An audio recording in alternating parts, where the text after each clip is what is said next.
بسم اللہ الرحمن الرحیم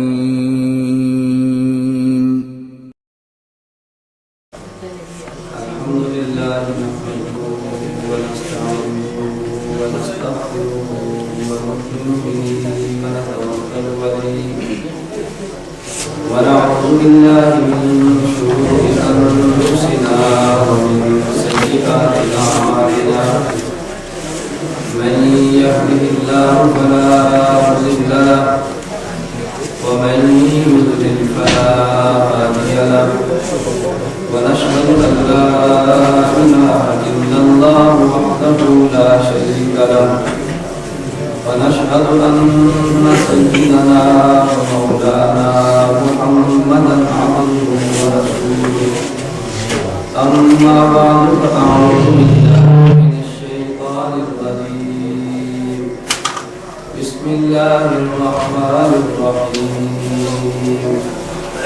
وما أرسلناك إلا رحمة للعالمين عن أنس رضي الله عنه قال قال النبي صلى الله عليه وسلم الأنبياء أحياء في قبورهم يصلون وعن أبي هريرة رضي الله عنه قال قال النبي صلى الله عليه وسلم من صلى علي عند قبري سمعته ومن صلى علي من بعيد ويمته عن أوس بن أوس رضي الله عنه قال قال النبي صلى الله عليه وسلم إن الله حرم على الأرض أن تأكل أجساد الأنبياء عن عبد الله بن مسعود رضي الله عنه قال قال النبي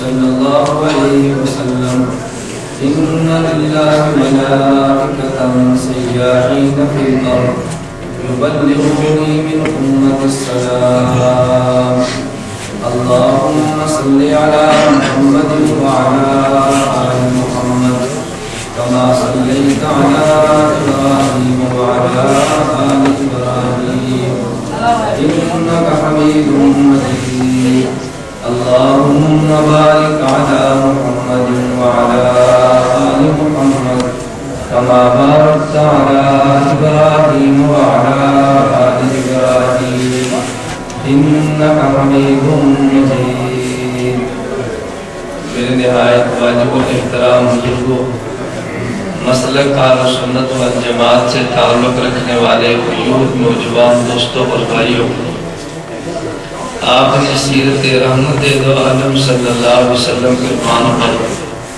تفصیلاً بات بھی سن لی ہے۔ آپ حضرات نے نبی کریم صلی اللہ علیہ وسلم کی شان اقدس میں نعتیں بھی سن لی ہیں۔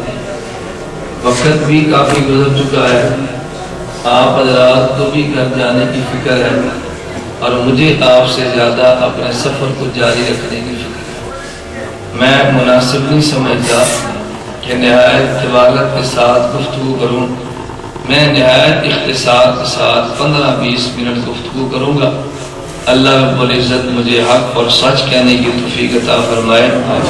اللہ رب العزت مجھے اور آپ کو نبی کریم صلی اللہ علیہ وسلم کی سیرت پر عمل کرنے کی توفیق عطا فرمائے۔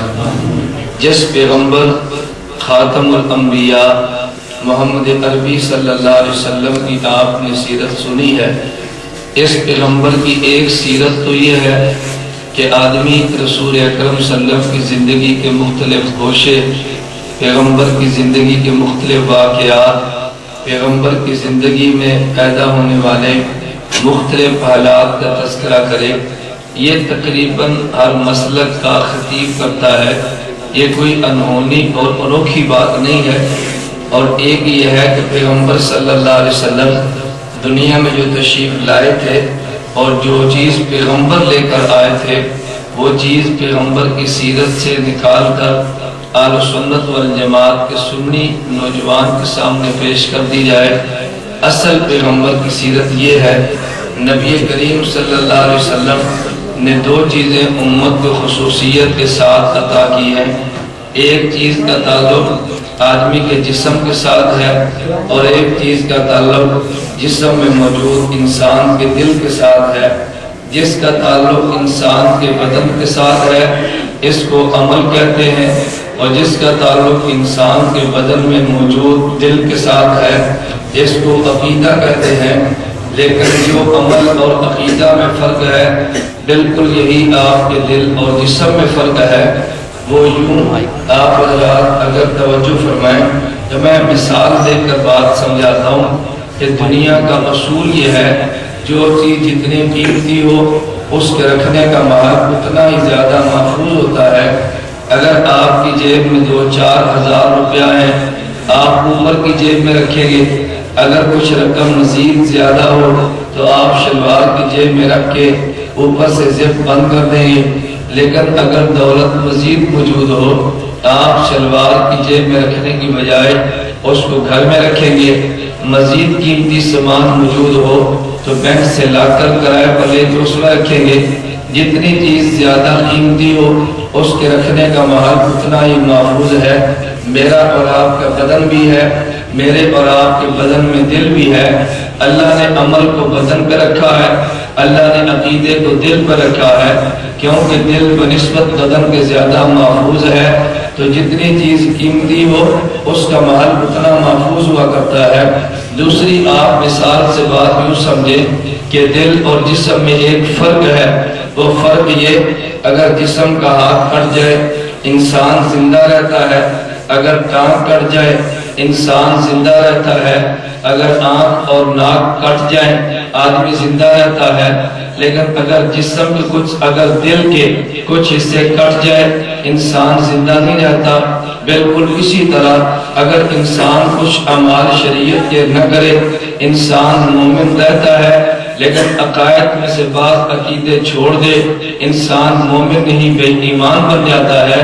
اس لیے اللہ نے دل کے اوپر عقیدے کو رکھا، اللہ نے جسم کے اوپر عمل کو رکھا۔ ہمارے پیغمبر نے عقیدے بھی دیے، ہمارے پیغمبر نے اعمال بھی دیے۔ سنی کے ذمے پیغمبر کا دیا گیا عقیدہ بھی ہے اور سنی کے ذمے پیغمبر کا دیا گیا عمل بھی ہے۔ رسول اکرم صلی اللہ علیہ وسلم نے کتنے عقیدے کتنے اعمال دیے، میں آج اس کی تفصیلی فہرست تو عرض نہیں کرتا، یہ چونکہ وقت کم ہے اور کافی رات کا حصہ گزرا ہے۔ خواہش تو میری بھی یہ تھی آیا میں بھی اس انداز میں تھا کہ ممکن ہے عشاء کی نماز کے متصل بعد گفتگو شروع ہو اور میں 1-2 عقائد پر تفصیل کے ساتھ دلائل دوں اور مسلک اہل سنت والجماعت کی ترجمانی اور وکالت کروں۔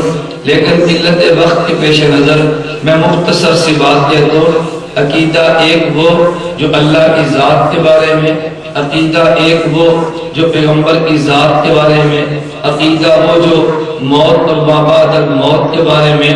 یہ عقائد کی بنیادی 3 قسمیں ہیں، ایک عقیدہ توحید، ایک عقیدہ رسالت اور ایک عقیدہ قیامت۔ میں آج توحید پہ بات ضرور کرتا لیکن عنوان سیرت رحمت دو عالم ہے اور رحمت دو عالم پیغمبر کی ذات کو کہتے ہیں۔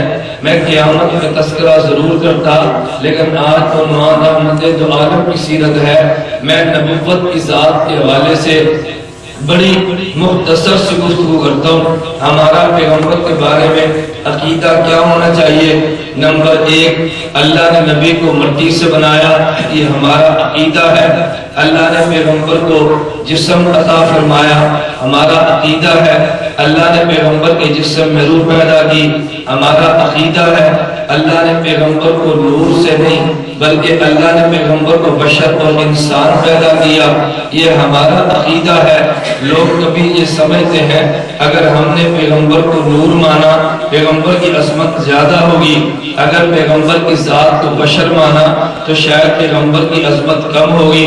لیکن آپ نے کبھی غور کیا کائنات میں ایک خالق ہے اور کائنات میں ایک مخلوق ہے۔ خالق کا نام اللہ ہے اور مخلوق کی 2 قسمیں ہیں، ایک کا نام خادم ہے اور ایک کا نام مخدوم ہے۔ اگر کوئی آپ سے پوچھے جانور تو یہ خادم ہے، اگر کوئی پوچھے نباتات تو یہ خادم ہے، اگر کوئی پوچھے پانی تو یہ خادم ہے، اگر کوئی پوچھے آسمان اور زمین یہ خادم ہے، اگر کوئی پوچھے جن تو کہیں گے خادم ہے، اگر پوچھے حور و غلمان تو کہے گا خادم ہے، اگر کوئی پوچھے نوری مخلوق تو کہے گا خادم ہے، اگر کوئی پوچھے انسان تو کہے گا مخدوم ہے۔ کائنات میں انسان مخدوم کو کہتے ہیں، انسان کے ماسوا کو خادم کہتے ہیں۔ ماسوا میں جنت کی مخلوق بھی ہے، وہ بھی انسان کی خادم، ماسوا میں نار کی بنی مخلوق ہے وہ بھی خادم، اور ماسوا میں نور کی بنی مخلوق ہے وہ بھی خادم ہے۔ اگر تو نے پیغمبر کو نور سے مانا، یہ نور اگر خالق کا ہے تو یہ شرک ہے، کیونکہ خالق کی ذات میں کوئی شریک نہیں ہو سکتا۔ اگر تو نے مخلوق والا نور مانا تو نور مخلوق تو خادم ہے، ہم نے پیغمبر کو مخدوم مانا ہے، خادم نہیں مانا۔ مخدوم مانا پیغمبر کا بلند مرتبہ ہے، اور پیغمبر کو خادم کی قسم میں سے ماننا یہ پیغمبر کی عظمت کے خلاف ہے۔ اس لیے ہم نے کہا اللہ کے پیغمبر انسان ہیں اور اللہ کے پیغمبر انسان ہے۔ ہاں میں یہ بات ضرور کہتا ہوں کہ جب ہم نے پیغمبر کے بارے میں یہ عقیدہ رکھا، پیغمبر کو رب نے وجود مٹی سے دیا ہے، تو یہ ذہن میں نہ بنانا کہ یہ پیغمبر کی توہین ہے، کیوں مٹی اور مٹی میں فرق ہے۔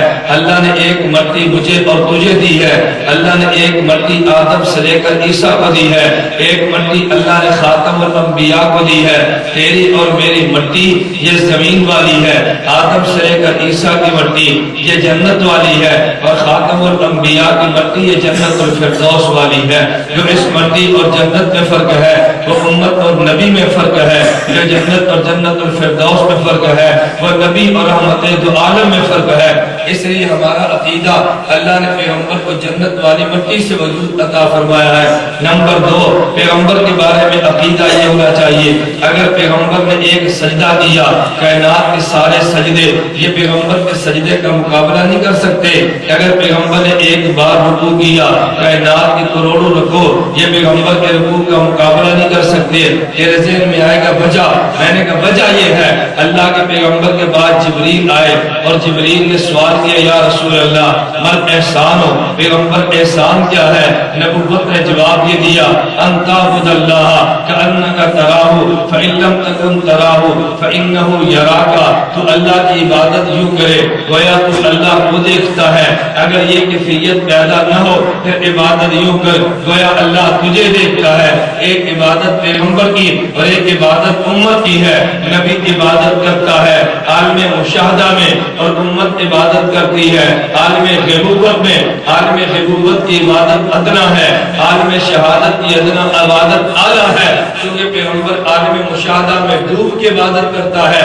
اس لیے ہم نے کہا کہ پیغمبر کی ذات کے بارے میں عقیدہ رکھ، کائنات کے کروڑوں سجدے مل کے ہمارے پیغمبر ایک سجدے کا مقابلہ نہیں کر سکتا۔ نمبر 3، پیغمبر کے بارے میں عقیدہ رکھ کہ پیغمبر کائنات میں سب سے اعلیٰ، پیغمبر صرف خود اعلیٰ نہیں، پیغمبر کا لباس اعلیٰ، پیغمبر کا لباس اعلیٰ، پیغمبر کا کھانا اعلیٰ، پیغمبر کا شہر اعلیٰ، پیغمبر کا مکہ اعلیٰ، پیغمبر کی ازواج اعلیٰ، پیغمبر کی اولاد اعلیٰ، پیغمبر کے اصحاب اعلیٰ، یہ سب کچھ اعلیٰ ہے۔ الوجہ اس لیے پیغمبر خود اعلیٰ، جس سے پیغمبر کی نسبت بنی وہ بھی سب سے اعلیٰ، یہ پیغمبر کی امت بھی ساری امتوں سے اعلیٰ، کیونکہ نبی خود اعلیٰ تو نبی کا قرآن بھی اعلیٰ، نبی خود اعلیٰ، نبی کا شہر مکہ شہر مدینہ اعلیٰ، نبی خود اعلیٰ، نبی کا حرم اعلیٰ، نبی خود اعلیٰ تو نبی کی امت اعلیٰ۔ یہ تیرا عقیدہ ہونا چاہیے، پیغمبر کائنات میں سب سے اعلیٰ، پیغمبر سے وابستہ ہر چیز بھی اعلیٰ ہے۔ ہمارا اہل سنت والجماعت کا عقیدہ یہاں تک ہے، پیغمبر کے وجود اقدس سے ملنے والی وہ قبر مبارک کی مٹی جو پیغمبر کے وجود سے ملی ہے وہ کعبہ سے بھی اعلیٰ ہے، وہ کرسی سے بھی اعلیٰ ہے، وہ اللہ کے عرش سے بھی اعلیٰ ہے۔ یہ دیکھنے میں مٹی کے ذرے ہیں لیکن مقام ان کا عرش سے بھی بلند ہے۔ یہ پیغمبر کی ذات کے بارے میں میرا اور تیرا عقیدہ ہے۔ نمبر 4، پیغمبر کے بارے میں تجھے عقیدہ یہ رکھنا چاہیے ایک ذات نبوت ہے، ایک دلیل نبوت ہے۔ ارے ذات نبوت کا معنی یہ پیغمبر ہے، دلیل نبوت کا معنی یہ پیغمبر کا معجزہ ہے۔ دلیل نبوت نبوت کا معنی نبی نے اشارہ کیا چاند کے ٹکڑے ہو گئے پیغمبر نے ہاتھ پانی میں ڈالا پانی کے چشمے جاری ہو گئے پیغمبر کی زبان مبارک سے لعاب نکلا تو اگر حضرت علی کی آنکھ میں درد ہے تب بھی شفا ملی ہے اگر ابوبکر صدیق کی ایڑی میں درد ہے تب بھی شفا ملی ہے دلیل نبوت کا نام معجزہ ہے یہ تیرا اور میرا عقیدہ ہے یہ معجزہ پیغمبر کے اختیار میں نہیں ہے ایک اور طبقہ پیدا ہوا اس نے کہا یہ ہم معجزہ نہیں مانتے میں نے کہا وجہ کہتا چاند کے 2 ٹکڑے کرنا یہ اللہ کا کام ہے مردے کو زندہ کرنا یہ رب کا کام ہے میں نے کہا ہاں یہ ہے تو رب کا کام میں بھی مانتا ہوں لیکن تو نے معجزے کا معنی نہیں سمجھا اس لیے تجھے اعتراض پیدا ہوا ایک نے کہا میں معجزہ نہیں مانتا یہ تو اللہ کے کام تھے ایک اور پیدا ہوا وہ کہتے ہیں اگر نبی اشارہ کر کے چاند کے ٹکڑے کر سکتے ہیں نبی میری قسمت نہیں بدل سکتا اگر نبی کن باذن اللہ کہہ کے مردے کو زندہ کر سکتا ہے نبی مجھے اولاد نہیں دے سکتا کسی نے معجزے کو دیکھا شرک کہہ کے انکار کر گیا اور کسی نے معجزے کو دیکھا پیغمبر کو مختار مان گیا اور سنت کا نظریہ یہ ہے کہ معجزہ رب کا ہاتھ ہے رب کا فعل ہے جو نبی کے ہاتھ پہ ظاہر ہوتا ہے اللہ چاہے تو ظاہر کر دے رب نہ چاہے تو ظاہر نہ کرے ارے معجزے کو شرک کہہ کے انکار بھی نہ کرنا اور معجزے کو دیکھ کے پیغمبر کو قادر اور مختار بھی نہ ماننا اگر پیغمبر مکہ میں موجود ہے مکے کے مشرک نے پوچھا حضور تم بیت المقدس کے تھے کھڑکیاں کتنی تھی نبی نے دعا مانگی رب نے سارے پردے ہٹا دیے پیغمبر مکہ میں بیٹھ کے بیت المقدس کی کھڑکیاں گن دے لیکن اگر اللہ نہ چاہے پیغمبر حدیبیہ پر موجود ہے عثمان چند کلومیٹر پہ مکہ پہ موجود ہے دشمن نے مشہور کر دیا عثمان شہید ہو گئے لیکن رب نے نہیں بتایا پیغمبر کو نہیں پتا چلا اللہ بتانے پر آ جائے اللہ ہزاروں کلومیٹر نہیں کروڑوں کلومیٹر دور اللہ آسمان کی خبریں دے دے اللہ پیغمبر کو نہ بتائے چند کلومیٹر دور اللہ عثمان کی خبر بھی نہ دے یہ تیرا اور میرا عقیدہ ذات نبوت کے بارے میں اور دلیل نبوت کے بارے میں اور پانچواں نبوت کے بارے میں تیرا اور میرا عقیدہ یہ ہونا چاہیے کہ نبی دنیا میں سویا امت بھی دنیا میں سوئی ہے ایک ہے نبی کے جاگنے کا مسئلہ ایک ہے امت کے ایک ہے نبی کے سونے کا مسئلہ نبی کی جاگ بھی امت میں سب سے بلند ہے پیغمبر کا سونا بھی امت سے بلند ہے ارے ان میں فرق کیا ہے بخاری میں روایت موجود ہے اللہ کا پیغمبر رات کو اٹھے پیغمبر نے وضو کیا پیغمبر نے نفل پڑھے تہجد پڑھے پھر پیغمبر سو گئے پھر حضور نے وضو نہیں کیا پیغمبر اٹھے اور وتر پڑھ دیے امی عائشہ نے پوچھا یا رسول اللہ آپ سوئے اور آپ نے اٹھ کے وتر پڑھے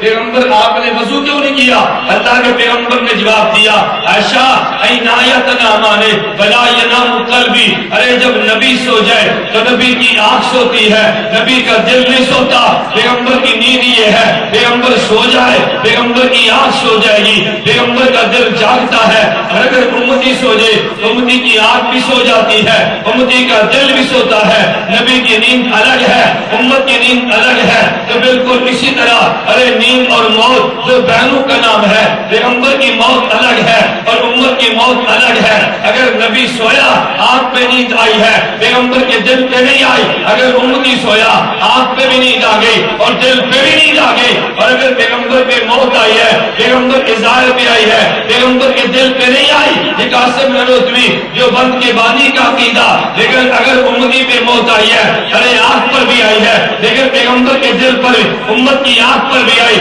امت کے دل پر بھی آئی ہے میں سمجھانے کے لیے عرض کرتا ہوں روایت میں حدیث موجود ہے اللہ کے نبی رات کو سو گئے رات کو خواب میں 2 فرشتے آئے ایک فرشتے نے کہا نبی سو رہے ہیں دوسرے فرشتے نے کہا نہیں پیغمبر جاگ رہے ہیں اللہ کے پیغمبر صبح خواب سے بیدار ہوئے تو نبی نے فرمایا میں سویا تھا اور 2 فرشتے بحث کر رہے تھے ایک یہ کہہ رہا تھا پیغمبر سو گئے ایک نے کہا پیغمبر جاگتے ہیں اللہ کے پیغمبر نے فرمایا جو یہ کہہ دے پیغمبر سو رہا ہے وہ بھی ٹھیک کہتا ہے اور جس فرشتے نے کہا پیغمبر جاگتے ہیں وہ بھی ٹھیک کہتا ہے جس نے میری آنکھ کو دیکھا کہتے پیغمبر سو گئے اور جس نے میرے دل کو دیکھا کہتے پیغمبر جاگ رہے ہیں ادھر پیغمبر کا کا جنازہ آ گیا، پیغمبر فوت ہو گئے، ارے صحابہ پیغمبر نے کہا پیغمبر وفات پا گئے، عمر بن خطاب ہے کہتے بلّہ ما مات نبی، ارے پیغمبر فوت نہیں ہوئے، وجہ یہ تھی کہ جو فرشتوں میں جھگڑا پیغمبر کے سونے کو دیکھ کے ہوا،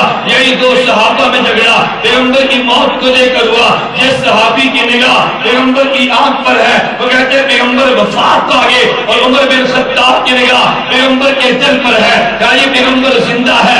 اگر نبی کی آنکھ کو دیکھا وفات نظر آئی ہے، عمر بن خطاب نے پیغمبر کے دل کو دیکھا تو حیات نظر آئی ہے۔ ابو بکر صدیق آگے پیغمبر کی آنکھ بھی دیکھتے ہیں، پیغمبر کا دل بھی دیکھتے ہیں۔ صدیق نے کہا نہیں عمر، پیغمبر کی آنکھ پر تو موت آ گئی لیکن پیغمبر کے دل پر نہیں بھی آئی، لیکن کہہ دو پیغمبر میں وفات آئی ہے۔ کیوں کہ اس طرح پیغمبر کی نیند آنکھ کے سو جانے کا نام ہے، دل کے سونے کا نام نہیں ہے۔ پیغمبر کی وفات ارے آنکھ کے بند ہونے کا نام ہے، دل کے بند ہونے کا نام نہیں ہے۔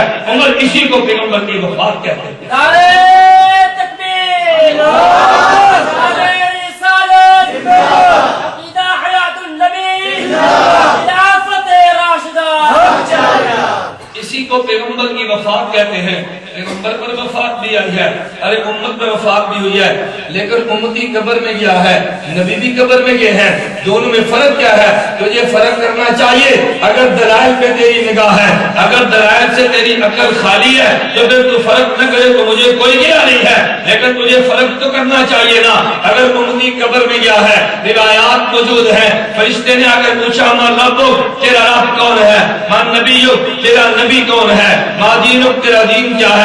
اس نے جواب دے دیا، توجہ رکھنا، میرا رب اللہ ہے، میرا نبی محمد ہے، میرا دین اسلام ہے۔ جب جواب دیا حدیث میں الفاظ موجود ہے فَيُنَادِي مُنَادٍ مِّنَ السَّمَاءِ، ارے فرشتہ اعلان کرتا ہے البسوا من الجنہ، اس کو جنت کا لباس دے دو، افرشوا من الجنہ، ارے جنت کا بچھونا دے دو، وَافْتَحُوا بَابًا إِلَى الْجَنَّةِ، جنت کا دروازہ کھول دو، فَيَأْتِي مِن طِيبِهَا وَلُوِّهَا، یہ میت یہاں پہ موجود ہے، جنت وہاں پہ موجود ہے، جنت سے ہوا چلے گی تیری قبر میں پہنچ جائے گی، جنت سے خوشبو چلے گی اور مومن کی قبر میں پہنچ جائے گی۔ پھر فرشتہ کہتے ہیں نم کا نم مدر غرو سے، آج پہلی رات کی دلہن کی طرح سو جا، ارے یہ قبر میں سویا ہے، لیکن کبھی تو نے غور کیا اگر تو رات کو سونے لگا بستر پہ لیٹا تو نے دعا مانگی اللہم بسمک،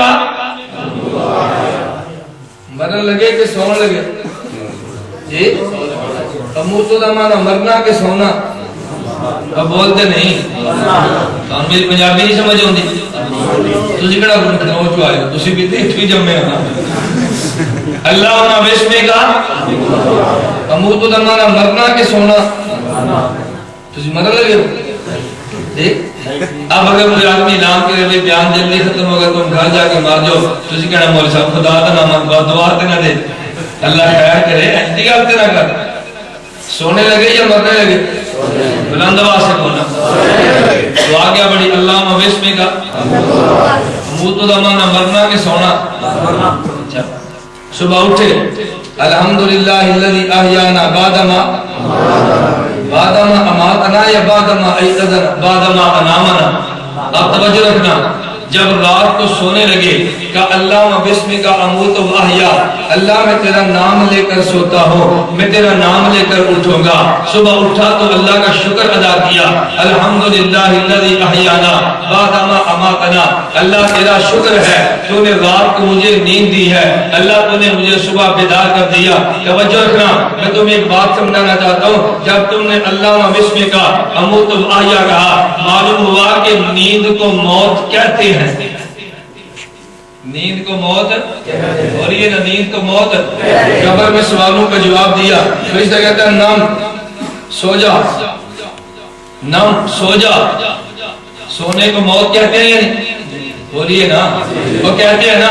اب نم کا معنی یہ تھا تو قبر میں آیا، تیری روح کو لٹایا گیا، تجھ سے 3 سوال ہوئے، تو نے 3 سوالوں کا جواب دیا، نم سو جا، نم سو جا۔ سو جا کا معنی کہ مر جا، سو جا کا معنی اب دوبارہ فوت ہو جا، تیرا جسم یہاں پہ تیری روح وہاں پہ، اب تو نے سو جانا ہے، یہی تو نے فوت ہو جانا ہے۔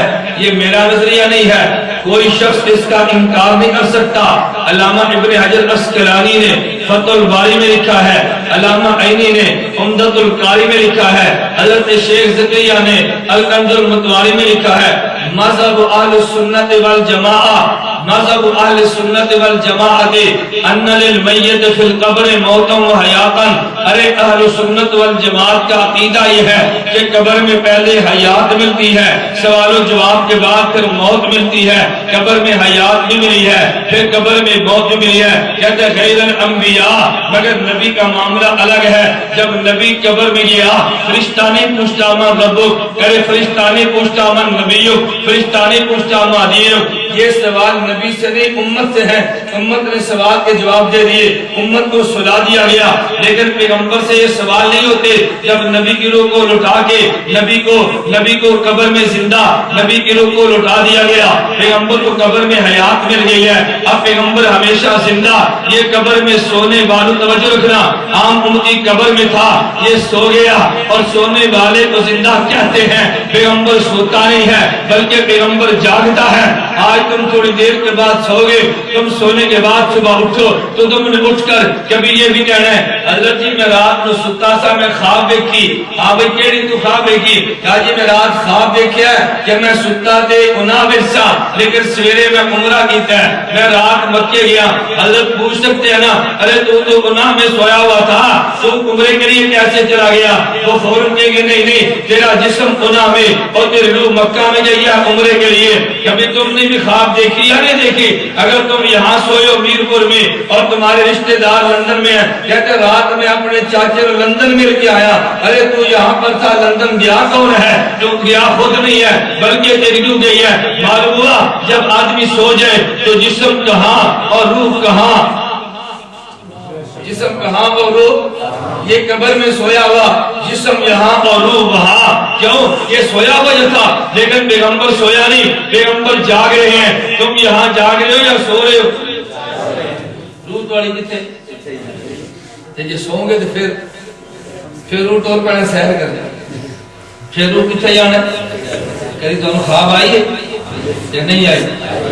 ایک بندے نو آئی نا خواب، انہیں سویرے پوچھا اپنے پیر نو، اندر پیر جی میرا خواب دیکھیے میری 10 انگلیاں پیشاب نے پخانے تھوڑی 10 انگلیاں شاید باقی نے۔ پیر آخیا ہاں تسی دنیا کے کتے ہو، تساں پیشاب جانا ہے، اسی اللہ والے اسی شہر چکنا ہے۔ پیر سی نا بریلوی، انہیں کہا پیر جی ادھی خواب ہوئی پوری تے سنو۔ یہ کہ ہاں 10 پوری خواب سنا لے تو۔ انہیں کہا جی میری 10 انگلیاں پخانے تھوڑی 10 انگلیاں شاید، تسی میری انگلیاں چٹتے ہو میں تھوڑیاں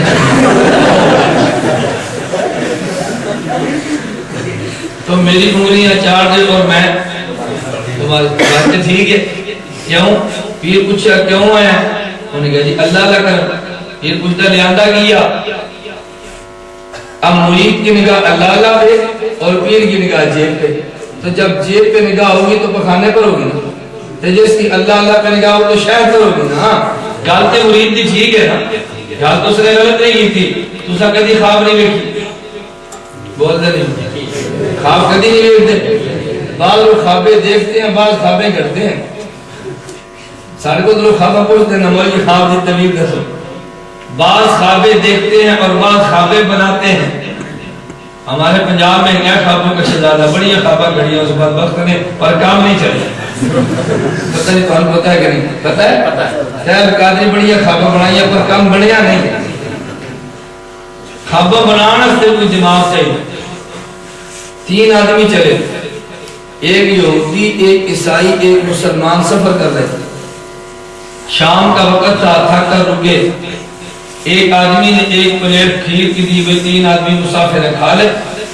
انہوں نے کہا یار آدمی 3 ہے پلیٹ 1 ہے، ایک کا پیٹ نہیں بھرنا، چلو سو جاؤ صبح اٹھ کے کھیر کھائیں گے۔ انہوں نے کہا کہ کھیر کھائے گا کون؟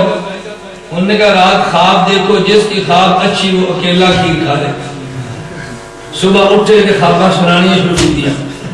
مسلمان سے کہا تو خواب سنا، مسلمان یہودی سے کہا تو خواب سنا۔ یہودی کہتا ہے رات موسیٰ علیہ السلام آئے تو مجھے کہا بیٹا چلو میں تمہیں کوئی طور دکھاؤں، چلو میں تمہیں طور کے جلوے دکھاؤں۔ میرے نبی مجھے وہاں کے طور کی سیر کرائی. عیسائی سے کہا تو خواب سنا؟ کہتا رات میں سویا تو میرے نبی عیسیٰ پاک آئے. مجھے کہتے ہیں چل میں تجھے وہ چشمہ دکھاؤں جہاں سے میری ماں مریم نے پانی پیا. چل میں تجھے وہ کھجور دکھاؤں جس سے میری ماں مریم نے کھجوریں کھائیں. چل میں تجھے بیت المقدس کا کمرہ دکھاؤں جہاں میری ماں مریم رہا کرتی تھی, اللہ کی عبادت کرتی. مسلمان نے کہا بھی زبردست ماشاءاللہ دن تھا. میں انہوں نے کہا تو سنا. انہوں نے کہا انہوں نے کہا کہ موسیٰ علیہ السلام آئے اپنے امتی نو تراب اپنے امتی نو کوئی دور وخان گئے نے. عیسیٰ علیہ السلام آئے اور وہ اپنی امتی کو بیت المقدس دکھانے کے لیے گئے ہیں تو اتر اٹھ کے کھیر کھا رہے تو اٹھ کے کھیر کھا رہے. یہودی نے بھی خواب گھڑی کھیر کھانے کے لیے, عیسائی نے بھی خواب گھڑی کھیر کھانے کے لیے. مسلمان نے خواب کاٹ کے دکھائی ہے خود ہی کھاتا. ہم نے کہا کہ میرے نبی نے میرے کھیر کھوا دی, گاڑے نبی سینہ کرائیاں میرے نبی کھیر کھوائی. خوابیں آتی ہیں یہ نہیں آتی بولتے نہیں میں خواب آتی ہے. ہاں خواب تو سب کو آتی ہے. مجھے خطرہ پھر بیان خام کا لمبا ہوتا ہے, میں چاہتا ہوں بیان مختصر کروں. اللہ نے بات سمجھنے کی توفیق دے.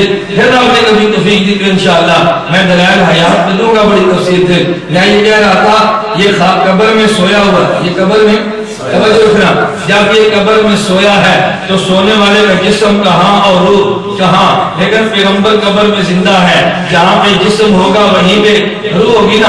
اس لیے ہم نے کہا امتی قبر میں زندہ جیسے سونے والا اور پیغمبر قبر میں زندہ جیسے جاگنے والا. ارے سنتا تو سونے والا بھی ہے لیکن جاگنے والے کو سننے کا انداز اور ہے. سننے والا سنتا ہے یا نہیں جی نہیں سنتا. تھوڑے گھر مہمان آ جائیں اور سنتے ہو اور تمہارے بیٹے گھر میں کھیلیں تو کیا کہتے پتر ہو کھیل کیوں مہمان سنتے ہیں کیا کچھ سن جائے. آپ کہتے ہیں نانا شور مت کر مہمان سے آئیں آنکھ کھل جائے گی. کیوں تم سب کا نظریہ کہ سونے والا بولیے نا سونے والا. تبھی تو تم نے بیٹے کو منع کیا نا شور کرنے سے. رات آپ ابھی سوئیں گے, اب ظاہر رات کو دیر سے سونا ہے تو صبح آنکھ مشکل سے کھلنی ہے نا. گالوائی اٹھائیں گے, اٹھو اذان ہوگی, اٹھو اذان ہوگی, اٹھو اذان ہوگی, نماز پڑھ لو. تو تم گھر والوں کی بات سن کر اٹھو گے یا تم اٹھ کر گھر والوں کی بات سنو گے؟ سن کر اٹھو گے نا. معلوم ہوا کہ سونے والا بولیے قبر میں نے سویا ہے. ہاں نبی جو فرما رہے ہیں نم کا نام الحرور, اگر سونے والا سنتا ہے تو پھر قبر میں سونے والا بھی سنتا ہے. نبی تو سویا ہے, نبی تو جاگتا ہے. اگر سونے والے کی قبر میں جا کے کہو السلام علیکم یا قبور, وہ سن لیتا ہے. تو جب پیغمبر کے روزے میں کہو السلام علیکم یا رسول اللہ تو پیغمبر نہیں سنتا. ارے سونے والا بھی سنتا ہے لیکن جاگنے والا اس سے زیادہ سنتا ہے. میں نے اس لیے کہا پیغمبر کے بارے میں عقیدہ امت کی نیند الگ ہے, پیغمبر کی نیند الگ ہے, امت قبر میں الگ ہے لیکن پیغمبر کا قبر میں رہنے کا انداز الگ ہے. ارے امتی قبر میں سو گیا لیکن پیغمبر تو سویا نہیں ہے, پیغمبر تو جاگتا ہے. کبھی تم نے دیکھا آدمی سو رہا ہو اور اٹھ کے نماز بھی پڑھتا ہو, آدمی سو رہا ہو اٹھ کے تہجد بھی پڑھتا ہو, لیکن نبی تو قبر میں جاگ رہا ہے. اس لیے انس بن مالک کہتے ہیں اللہ کے پیغمبر نے فرمایا الانبیاء احیاء فی قبورہم یصلون, پیغمبر قبر میں زندہ بھی ہیں اور پیغمبر قبر میں نماز بھی پڑھتے ہیں. وہ جاگنے والا جو ہے پیغمبر قبر میں زندہ اور پیغمبر قبر میں نماز پڑھتے ہیں. اس لیے اہل سنت والجماعت کا عقیدہ میں اسی پہ بات ختم کرتا ہوں. آج ذہن بنا لے کہ نبی پاک سے لے کر سارے انبیاء قبر میں زندہ, پیغمبر قبر میں نماز بھی پڑھتے ہیں اور روایات موجود ہے. اللہ کے پیغمبر نے فرمایا الانبیاء احیاء فی قبورہم یصلون. بلکہ میں ایک اور ترتیب سے عقائد دلواتا ہوں, اس کو ذرا سن لے. اگر عام آدمی ہے اس کا جسم قبر میں محفوظ ہے, کوئی وعدہ نہیں ہے, لیکن پیغمبر کے بارے میں جسم کے محفوظ ہونے کا وعدہ کرتے ہوئے اعلان ہوا. اوس بن اوس رضی اللہ عنہ فرماتے ہیں پیغمبر نے اعلان کیا ان اللہ حرم علی الارض ان تاکل اجساد الانبیاء, اللہ نے زمین پہ حرام کر دیا وہ پیغمبر کے جسد کو کھائے. نبی کا جسد قبر میں محفوظ ہے, یہ تیرا اور میرا عقیدہ. پیغمبر کا جسم محفوظ ہے. نمبر 2, اگر پیغمبر قبر میں جسم محفوظ بھی ہے, جسم زندہ بھی ہے الانبیاء احیاء فی قبورہم، اور پیغمبر قبر میں زندہ، پیغمبر کو رزق بھی ملتا ہے، نبی اللہ حی یرزق، نبی کو قبر میں رزق دیا جاتا ہے۔ اگر پیغمبر کے قبر میں صلاۃ و سلام پڑھے، پیغمبر خود سنتے ہیں من صلی علیہ عند قبری سمیتہ، اگر دور سے پڑھے پیغمبر کو پہنچایا جاتا ہے، ومن صلی علیہ من بعید فقد کلمتہ، پہنچانے والا کون ہے؟ پیغمبر نے خود اعلان کیا ان للہ ملائکۃ سیاحین فی الارض، فرشتے اللہ زمین میں چلا دیتے ہیں، اور جو پیغمبر میں سلام پڑھتا ہے، جو بلغونی من امت السلام، وہ پیغمبر تک سلام کو پہنچا دیتے ہیں۔ اس لیے تیرا اور میرا عقیدہ نبی پاک قبر میں ہونا، نبی پاک قبر میں پیغمبر قبر میں نماز پڑھتے ہیں، اگر پیغمبر کی قبر پہ صلاۃ و سلام پڑھے تو پیغمبر سنتے ہیں، اگر یہاں سے صلاۃ و سلام پڑھے تو پیغمبر جواب دیتے ہیں۔ تیرے اعمال کو اللہ قبر میں نبی پر پیش کرتے ہیں۔ مسند احمد میں روایت موجود ہے، اللہ کے پیغمبر نے اعلان کیا، فرمایا لوگوں حیات خیر لکم و ممات خیر لکم، اگر میں دنیا میں زندہ ہوں یہ بھی تمہارے حق میں بہتر ہے، اگر میں دنیا چھوڑ جاؤں گا یہ بھی تمہارے حق میں بہتر ہے۔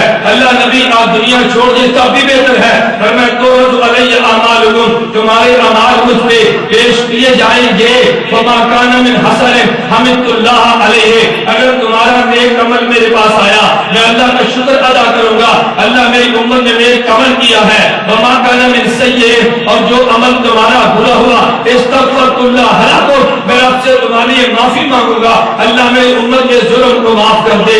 اس لیے ہمارا عقیدہ پیغمبر قبر میں زندہ، پیغمبر قبر میں نماز پڑھتے ہیں، پیغمبر کو قبر میں رزق ملتا ہے، پیغمبر کی قبر میں صلاۃ و سلام پڑھو تو پیغمبر خود سنتے ہیں۔ زندہ کیسے ہے ہمیں علم نہیں ہے، رزق کیسے ملتا ہمیں علم نہیں ہے، نماز کیسے ہمیں علم نہیں ہے، پیغمبر سنتے کیسے ہمیں علم نہیں ہے۔ جو بات پیغمبر فرما دے وہ مان لے، اور جو بات پیغمبر نہ فرمائے اس کو چھوڑ دے۔ اہل سنت والجماعت عقیدہ نبی قبر میں بولیے نبی قبر میں، میں آخر بات کہہ رہا ہوں، نبی قبر میں جبھی لوگ کہتے ہیں جی ہم بھی زندہ نبی بھی زندہ، ارے تسا نے بڑی بے ادبی کی تھی، بڑی گستاخی کی تھی، سارے میں زندہ مان لیا۔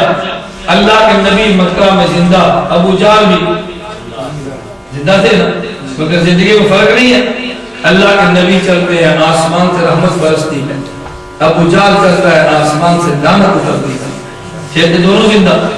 حشر کے بعد اللہ کے نبی بھی زندہ، ابو جہل بھی زندہ، لیکن نبی زندہ ہوں گے، عرش کا سایہ ہوگا، ابو جہل زندہ ہوگا، جہنم کا ایندھن ہوگا۔ پیغمبر کی حیات اور ہے اور کافر کی حیات اور ہے۔ قبر میں نبی بھی زندہ، عام مومن بھی زندہ، لیکن نبوت کی حیات اور ہے، عام مومن کی حیات اور ہے۔ ادھر دیکھنا، میں سمجھانے کے لیے مثال دے رہا ہوں، یہ میری داڑھی کو دیکھو، یہ بال زندہ ہے یہ زندہ، ادھے زندہ ادھے چوبڑے، شک ہے اگر زندہ نہیں تو بال بڑھتا کیا؟ زندہ ہے تو بڑھتا ہے نا۔ یہ رخسار زندہ اور آنکھ کی پتلی، فرق کیا ہے؟ اس بال کو کاٹو زندہ ہے مگر درد نہیں ہوتا، معلوم ہوا کہ حیات کم ہے، اور رخسار کو کاٹو درد ہوتا ہے، رخسار پہ مٹی پڑ جائے تو درد، معلوم ہوتا ہے حیات اس بال سے زیادہ ہے۔ اور آنکھ کی پتلی کاٹو تو تب بھی درد ہے، اگر مٹی گر جائے تو تب بھی درد ہے، معلوم ہوا کہ اس کی حیات اور مضبوط ہے۔ ارے تیری اور میری حیات ایسے جیسے چہرے پہ بال زندہ ہے، شہید کی حیات ایسے جیسے تیرا رخسار زندہ ہے، پیغمبر کی زندگی ایسے جیسے تیری آنکھ کی پتلی زندہ ہے۔ شان رسالت زندہ باد، عقیدہ حیات النبی زندہ باد، عام آدمی کی حیات الگ ہے، شہید کی اس سے اعلیٰ، نبی کی اس سے بولیے نبی کی اس سے اعلیٰ۔ اور جو قبر میں پیغمبر کی حیات کو نہ مانے وہ اہل سنت والجماعت میں سے بھی نہیں ہے، وہ دیوبندی بھی نہیں ہے، اہل بدعت میں سے ہے۔ اور یہ بات ذہن نشین کر لو، اگر کوئی شخص قبر میں پیغمبر کو زندہ نہیں مانتا، پیغمبر کی قبر پہ صلاۃ و سلام پڑھو اور وہ سننے کا قائل نہیں ہے، ایسے آدمی کے پیچھے نماز پڑھ کے اپنی نماز کبھی تباہ مت کرنا۔ اس آج بھی میں تو لے کر نہیں آیا، ایک رسالہ میرے پاس موجود ہے جو میں حافظ سلمان صاحب کو دے جاؤں گا، میرے ادارے سے ہر 3 مہینے بعد ایک رسالہ نکلتا ہے، قافلہ حق اس کا نام ہے، اس کے ہر دفعہ بینک پہ اشتہار چھپتا ہے، فتویٰ چھپتا ہے۔ آج کے رسالے میں فتویٰ جامعہ اشرفیہ لاہور پاکستان کا کتنا بڑا ادارہ ہے، اس کے مفتی حمید اللہ جان کتنے بڑے مفتی ہیں، انہوں نے فتویٰ دیا کہ قبر میں پیغمبر زندہ ہے، پیغمبر کے روزے پہ صلاۃ و سلام پڑھو، پیغمبر خود سنتے ہیں، دور سے پڑھو ملائکہ پہنچاتے ہیں۔ کہا جس کا یہ عقیدہ نہیں ہے وہ اہل سنت سے خارج ہے، اس کے پیچھے نماز مکروہ تحریمی ہے۔ یہ فتویٰ میرا نہیں ہے، یہ جامعہ اشرفیہ کے مفتی حمید اللہ جان کا فتویٰ ہے، فتویٰ ان نے دیا، ہم نے تو نقل کیا ہے۔ اس لیے دعا کرے اللہ ہمیں سارے اہل سنت والجماعت کے عقیدے اپنانے کی توفیق عطا فرمائے، اللہ ہمیں اہل سنت والجماعت کے مسلک پہ قائم اور دائم رکھے۔ وآخر دعوانا ان الحمدللہ رب العالمین، الحمدللہ رب العالمین، والصلاة والسلام علی رسولہ وعلی آلہ وصحبہ اجمعین۔ اے اللہ ہم سب کے گناہوں کو معاف فرما دے، اے اللہ خطاؤں سے درگزر فرما دے، اے اللہ بیماروں کو صحت عطا فرما دے، اے اللہ جائز حاجات کو پورا فرما دے، اے اللہ عافیت کے ساتھ دین کا کام کرنے کی توفیق عطا فرما دے، اے اللہ اس ادارے کو ظاہر اور باطن ترقی عطا فرما، اے اللہ ہم سب کے ساتھ رحمت والا معاملہ فرما، اتباع نبوت عطا فرما، قیامت کے دن نبی کریم صلی اللہ علیہ وسلم کی شفاعت نصیب فرما۔ وصلی اللہ تعالی علی رسولہ خیر خلقہ محمد وآلہ وصحبہ اجمعین برحمتک۔